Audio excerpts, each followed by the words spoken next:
সলিলদা আপনি মানবেন যে মাসের পর মাস, বছরের পর বছর ভুরি ভুরি অভিযোগ আসা সত্ত্বেও কোনো ব্যবস্থা এদের বিরুদ্ধে নেওয়া হয় না? না, নেওয়া তো হবে না এই কারণে, কারণ তো part of beneficiary, A part of benefit, যেটা ও ইললিগাল বা ইলগটন মানি যেটা রোজগার করছে, কোটি কোটি টাকা, লক্ষ লক্ষ টাকা যেটা করছে, সেটা তুমি খোঁজ নাও। এখন তো this is the right time. Okay নানা কেসে যেরমভাবে ও অ্যারেস্ট হয়েছে, ওকে পুলিশ কাস্টডিতে নিয়ে কে কে বেনিফিট পেয়েছে ওর স্টেটমেন্ট পার্সু করে তো সেই লোকগুলোকে ধরতে হবে, তবেই তো তুমি মাথা অবধি যেতে পারবে। কে রাজু নস্কর, কে তার সঙ্গে মোটরসাইকেল নিয়ে পালাচ্ছে, সাধারণ লোক চট থাপ্পড় মারছে, জুতোর বাড়ি মারছে, শেষ হয়ে যাবে না তো?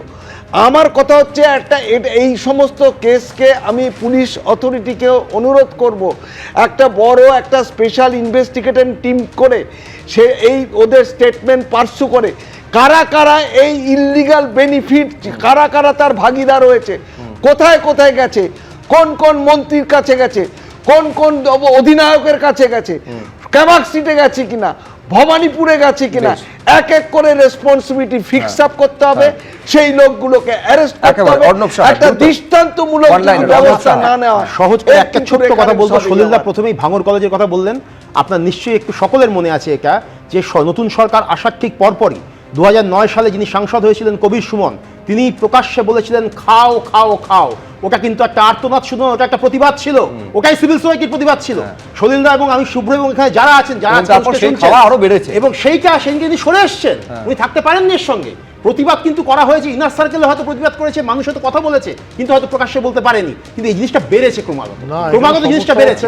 এবং এই সমাজের একটা নেতিবাচক দিক নিয়ে আমরা আলোচনা করছিলাম, এইবারে আমরা একটু উজ্জ্বলতার দিকে এগোতে চাইছি, একটা ইতিবাচক দিকে আমি আলোচনাকে এগিয়ে নিয়ে যেতে চাইছি। যে দিশাটা আজকে বিজেপি রাজ্য সভাপতির বক্তব্যে উঠে এসেছে, শিল্প সম্ভাবনার ক্ষেত্রে একটা উজ্জ্বল আলো দেখা যাচ্ছে।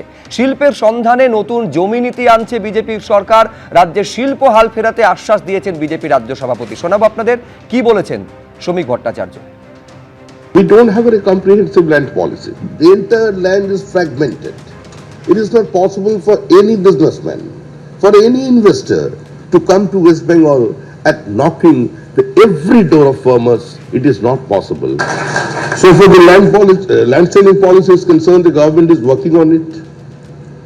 Within a few months, we will get the result. Shubhendu Adhikari, under his leadership, the government is working. They are working hard. They are working blatantly just to formulate a new data policy which can bring a new investment in the state.